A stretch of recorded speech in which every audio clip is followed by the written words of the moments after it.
G'day Guardians, it's Matt here, and today I'm bringing you a Titan build that'll give you the highest damage output for your Gjallarhorn. This build is amazing for the new Dares of Eternity activity because if you're able to get that Starhorse's Favour buff, you'll be given infinite ammo, allowing you to abuse the extra damage that you'll get from this build. Now for me, running around with Gjallarhorn has been a ton of fun, and when I was thinking for builds for it, I wanted something that didn't take away from the core gameplay of just blowing things up left, right and center. So, after hours and hours of testing, let's talk about all the ways that we can buff our damage with Gjallarhorn, and then I'll round back to which I preferred for the actual build.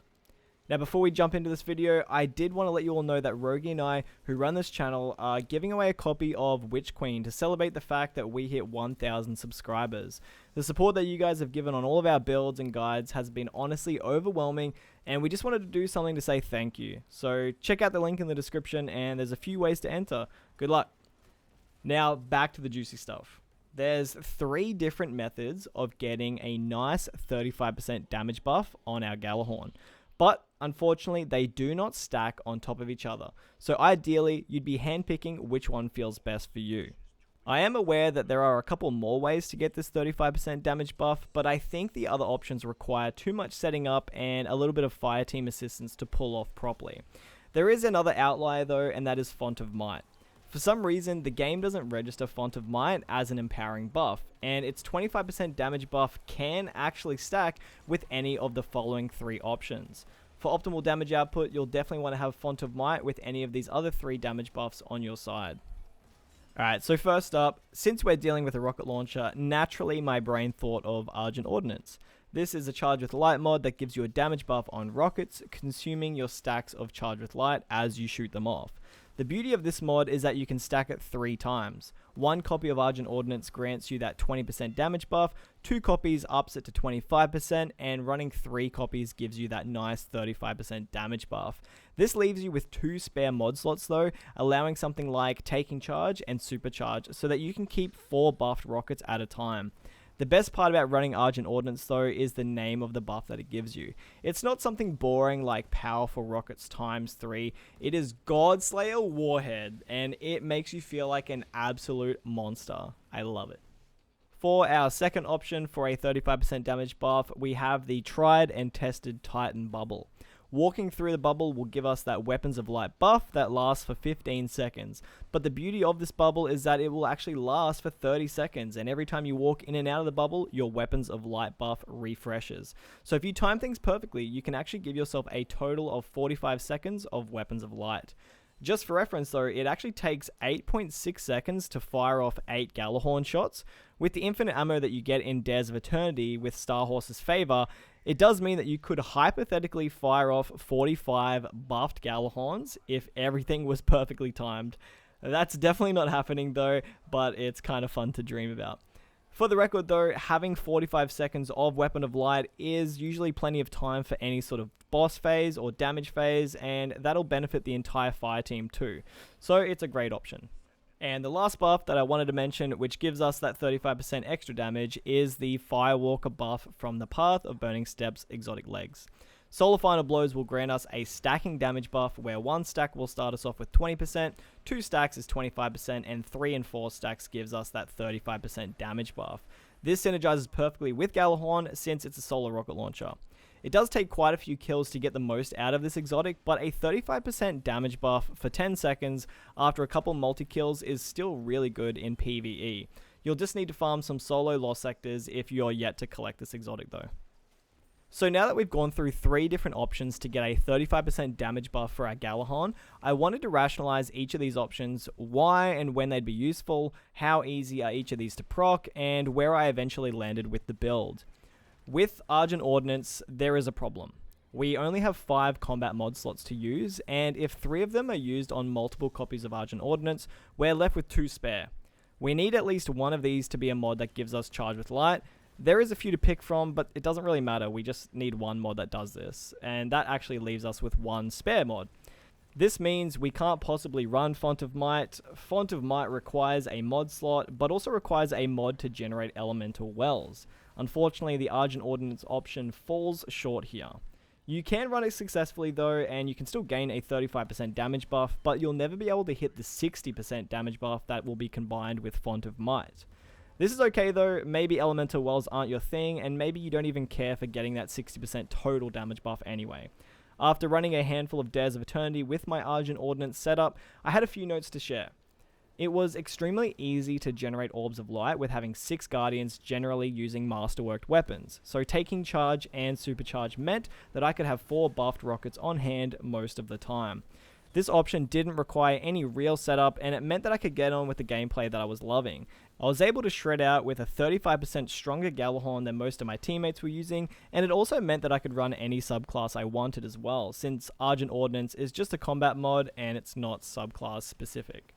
For me, out of the 3 options, this felt like the most effortless build, where I didn't really have to do anything. Everything was just happening passively in the background, and it just meant that I could enjoy the core gameplay at hand. So the second build option that I mentioned was the Titan Bubble, which gives us 35% Weapons of Light damage buff. This option is insanely easy to execute, you just have to use your super and you're done.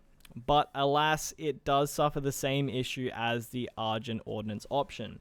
You won't be able to hit that 60% bonus damage on your Gjallarhorn because running Font of Might is impossible with a Titan Bubble, since you're locked into that Void subclass and Gjallarhorn is a solar weapon. It's still an easy option to use, and you'll have 5 mod slots to capitalize on too. So if you're okay with the base 35% damage buff, then I would recommend running something like Taking Charge, Supercharge, Charged Up, and Energy Converter. This way that you can have 5 stacks of Charge with Light, and after you pop your bubble, just throw your grenade and it'll convert that into 50% super energy, meaning that you'll be able to have your bubble up within a couple of minutes usually, giving you and your fire team a fairly often 35% damage buff. I did find this specific build fairly easy to use. Sometimes I would pop my bubble and realize that my grenade was still not on cooldown, so I wasn't able to throw it and use my Charge with Light stacks. So it really depends on the kind of gameplay that you're looking for here. I did find that when I was successfully doing it, I did have a lot of bubbles going out. Usually in one Dares of Eternity run, I would pop my bubble over a handful of times. So it is definitely worth doing if you're happy to give your fire team that extra damage buff, but for me, I did want a little bit more. Which brings me to the final option, the Path of Burning Steps. Yes, this is where I eventually landed for the build, and you would have guessed it, you can easily implement Font of Might with these legs. In activities like Dares of Eternity, where heavy ammo is no problem at all, you'll be able to spam Gjallarhorns to get your 4 stacks of firepower with absolute ease. The only drawback to this option is that if you're running other activities where heavy ammo is limited, you'll want to run a solar energy weapon to keep your Firewalker buff active. It does last for 10 seconds, so it's worth keeping an eye out for enemies just to keep it going. So with that said, let's jump into the mods to optimize this build. The Path of Burning Steps is covering our 35% damage buff passively in the background, which allows us to enhance this experience with the mods. Now, with the helmet mods, we don't really need anything that reduces our super cooldown. In Dares of Eternity, our solar supers aren't really any better than Gjallarhorn. So we're just going to be selfless here and use 2 power preservations. There's usually someone within the 6 fire team members that's running a well or a tether, so let's just help them get their supers quicker by generating more orbs for them, in the off chance that we will pop our own super. We're also rocking Melee Wellmaker as our way of generating elemental wells. This is of course pairing insanely well with Middle Tree Solar. Since we can pick up our hammer, it means that we never have to wait for a melee cooldown and we can just generate wells whenever we need or want. This build isn't limited to Middle Tree Solar though, you can technically run the other 2 trees as well, but I just found the hammer gave you a little bit more freedom with making those wells. Top tree with the Hammer Strike can be good with debuffing enemies like the bosses or the champions, but I was finding that when I was testing it out and I was going in there and using my Hammer Strike, by the time that I could get to a safe distance to Gjallarhorn them, the debuff was starting to wear out, so it's not really as effective as you would think. Therefore, that's why I kind of landed with Middle Tree. For the arms, I didn't bother running any anti-champion mods because even in the legend difficulty of Dares of Eternity, a Gjallarhorn shot will just kill a champion before it can proc its defensive mechanic, so instead I'm rocking double rocket launcher reload mods. Quicker reloads means more rockets are going out, and with unlimited rockets from Starhorse's Favour, it means faster DPS. On my chest, I'm running double rocket reserves so that I can hold 9 galley shots instead of 7. There's been times that I've blasted all 7 shots before Starhorse's Favour could even refund them in time, so having 9 helps us have optimal uptime on ammo.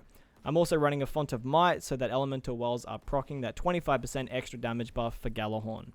On my legs, there was nothing I specifically needed from the regular mods to enhance this build, so I just put on double recuperation for some passive health regeneration, as well as another copy of Font of Might, because on my mark, I'm rocking Elemental Time Dilation, which extends our Font of Might duration from a regular 10 seconds to 16 seconds, giving our Gjallarhorn a longer damage buff. I'm still rocking Particle Deconstruction because my energy weapon will be a fusion rifle, which will help in the very first round where we don't have infinite ammo.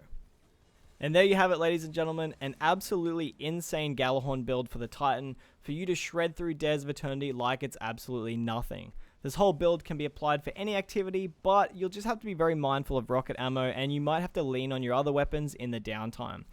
As I mentioned earlier, if you haven't already, check out the giveaway that Roguey and I are running if you're interested in a chance to win a free copy of Witch Queen. But that's everything, guys, and as always, take it easy, Guardians.